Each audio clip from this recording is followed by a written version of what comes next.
कहानी शुरू होती है, हमें रेड राइडिंग लिटिल हुड को दिखाया जाता है। इसके नाम के पीछे की वजह ये होती है कि बचपन में लिटिल रेड राइडिंग हुड की ग्रैंड माँ ने इसको एक रेड कोट दिया था, जिसे ये बचपन से बड़े होने तक पहनती है। इसी वजह से इसका नाम लिटिल रेड राइडिंग हुड पड़ चुका है और अब ये बड़ी हो चुकी है, लेकिन उस कोट को पहनती है और आज ये जंगल की तरफ जा रही होती है। तभी कांटों के पेड़ से ये टकरा जाती है, जिस वजह से लिटिल रेड को रुकना पड़ता है। तभी उसके पास ब्लैक जादूगरनी आ जाती है, जो कि लिटिल रेड से उसके बारे में पूछने लगती है। लेकिन लिटिल रेड को जादूगरनी जरा भी अच्छी नहीं लगती और इसी वजह से वो उसे ठीक से बात भी नहीं करती और आगे जाने लगती है। ये देखकर ब्लैक जादूगरनी को लगता है कि उसकी इंसल्ट हो रही है, इसलिए वो जंप करके रेड राइडिंग के सामने चली जाती है और कहने लगती है कि इतने बेकार से जूतों को पहनकर तुम लंबा सफर तय नहीं कर सकती हो। मेरे पास एक ऐसी पावर है जिससे मैं तुम्हारे जूतों को अच्छा बना दूंगी।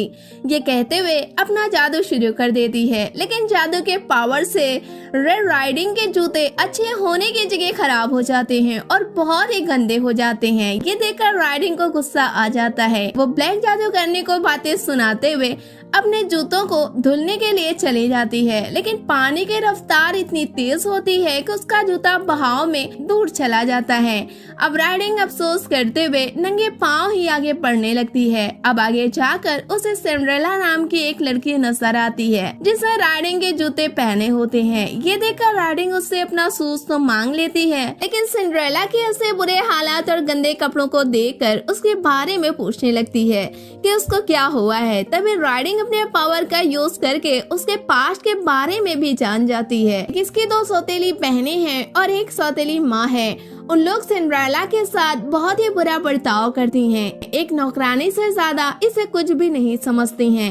ये सब जानने के बाद राइडिंग सिंड्रेला से कहती है कि क्या उसके ऐसे हालात के पीछे की जिम्मेदार उसकी माँ और बहन है, जिस पर सिंड्रेला एग्री करती है। फिर बताने लगती है कि उन्होंने उसके कबूतर को मार दिया, जिसे दफनाने के लिए वो जंगल की तरफ आई थी। अब कबूतर मरने की वजह राइडिंग जब पूछती है, तब सिंड्रेला कहती है कि वो सब एक प्रिंस की पार्टी में जा रहे थे, जहाँ पर प्रिंस हर खूबसूरत गर्ल्स को देखकर किसी एक को अपना पार्टनर चुनेगा और वो चाहती है कि वो प्रिंस की वाइफ बन जाए, इसीलिए वो उस पार्टी में जाना चाहती थी।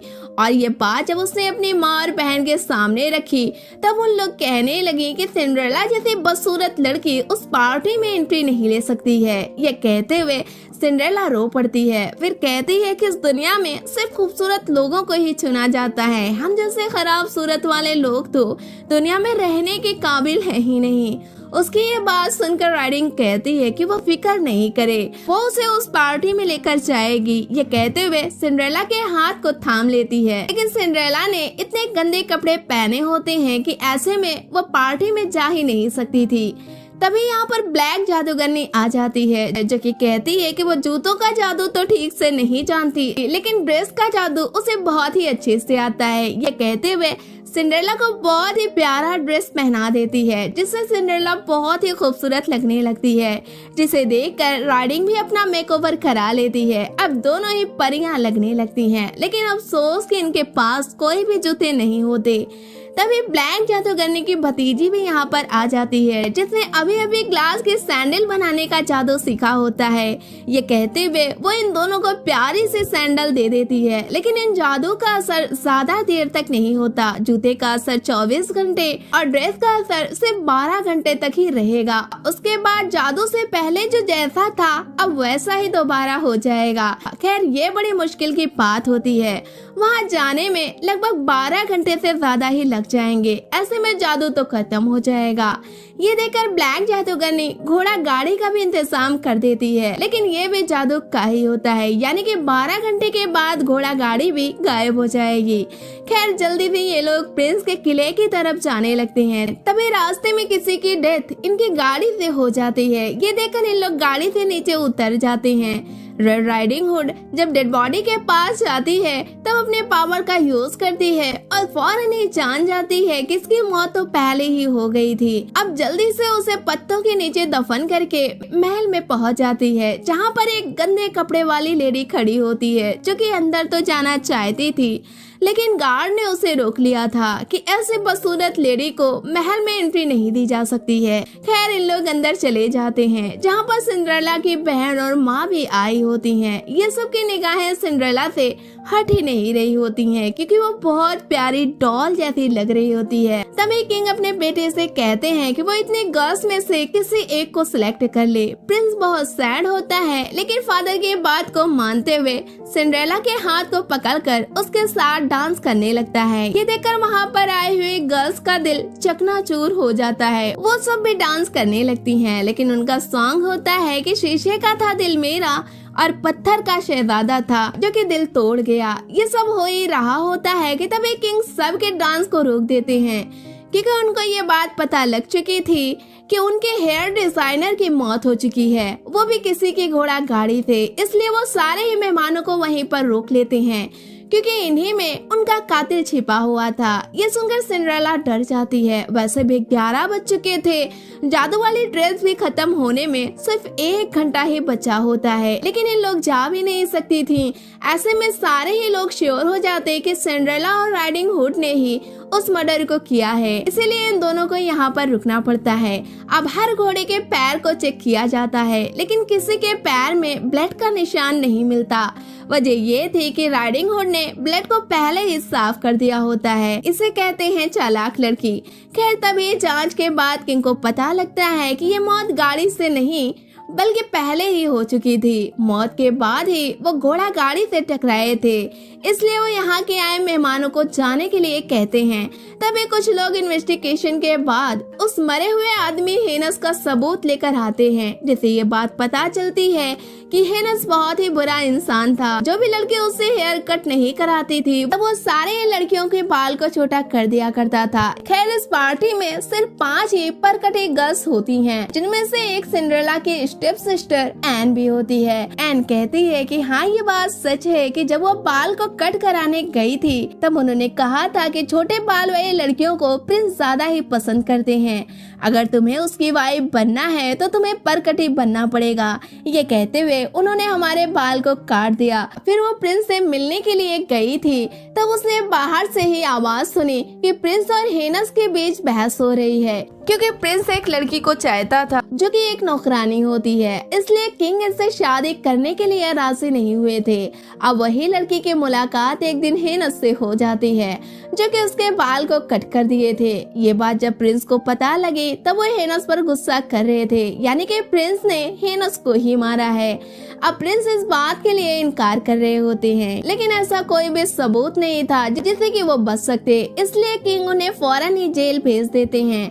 तभी वो गंदी सी लड़की आती है, कहती है कि प्रिंस ने ये मर्डर नहीं किया है। साथ ही सिंड्रेला राइडिंग हुड से एक हेल्प मांगती है कि प्रिंस को वो बचा ले।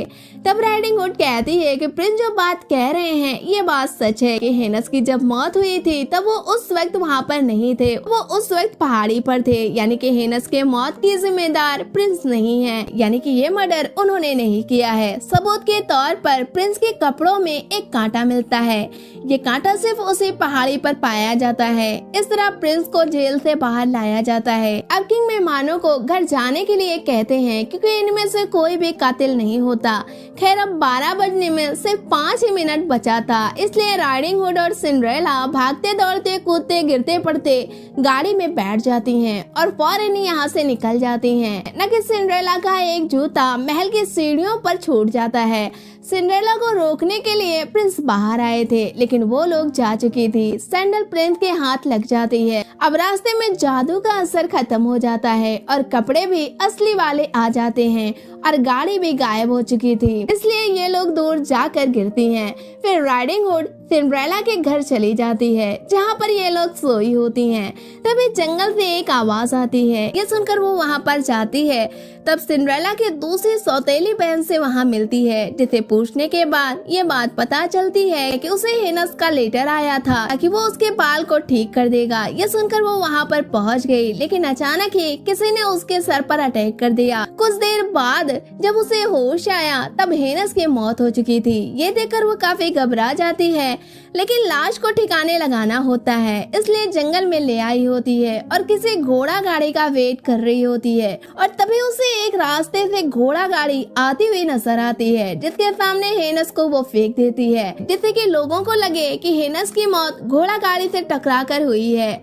तभी वहाँ पर सैनिक आ जाते हैं। राइडिंग उन सैनिकों से कहती है कि यही कातिल है, लेकिन सेनापति से साइड में ले जाकर कह देती है कि इसने मर्डर नहीं किया है, मर्डर तो किसी और ने किया है और इसको सजा दिलाने के लिए सैनिक के हवाले किया है। तभी सीन सिंड्रेला पर शिफ्ट होता है और हमें पता चलता है कि हेनस का मर्डर किसी और ने नहीं बल्कि सिंड्रेला ने किया है, क्योंकि हेनस भी सिंड्रेला के बाल को छोटा करना चाहता था, लेकिन सिंड्रेला ऐसा नहीं चाहती थी। इसलिए खुद को बचाने के लिए उसने हेनस का मर्डर कर डाला और फिर एक लेटर लेकर अपनी सौतेली बहन को यहाँ पर बुला लिया और उसे भी बेहोश करके उसके हाथ में पत्थर पकड़ाकर यहाँ से भाग गई। जिससे कि कुछ देर के बाद जब किंग के लोग हेनस के पास आए तब वो समझे कि सिंड्रेला की सौतेली बहन ने ये मर्डर किया है, लेकिन सिंड्रेला इस बात को एक्सेप्ट नहीं कर रही थी। ये देखकर राइडिंग हुड कई सारे सबूत उसके सामने पेश करती हैं, जिसके बाद उसे ये मर्डर एक्सेप्ट करना ही पड़ता है।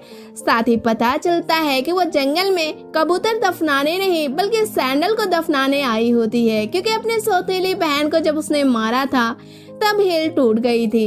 इस तरह टूटी सैंडल को वो दफना देती है, लेकिन उसकी हील रेड राइडिंग को मिल जाती है, जिसके सहारे ही सारा ही मर्डर प्लान सबके सामने आ चुका है। अब अगले दिन प्रिंस सिंड्रेला के पास आते हैं। राइडिंग हुड कहती है कि वो एक मर्डर करने वाली लड़की है, उससे शादी आप नहीं कर सकते हैं, आपको शादी उससे करनी होगी जिससे आप प्यार करते हैं। ये कहते हुए वो गंदी सी दिखने वाली लड़की को बुलाती है। प्रिंस और वो लड़की दोनों मिलते हैं। थोड़े टाइम बाद प्रिंस अपने फैमिली को राजी करके उस गंदी सी दिखने वाली लड़की से शादी कर लेता है। सभी लोग बहुत ही हैप्पी होते हैं। ये देखकर राइडिंग हुड भी बहुत हैप्पी होती है। इन सबको देखकर मुस्कुराते हुए फिर यहाँ से चली जाती है और यहीं पर इस कहानी का एंड हो जाता है। तो फ्रेंड्स, ये कहानी आपको कैसे लगी हमें कमेंट बॉक्स में जरूर बताएं। वीडियो को लाइक करें, शेयर करें। मिलते हैं हम आपसे नेक्स्ट वीडियो में, तब तक के लिए टेक केयर।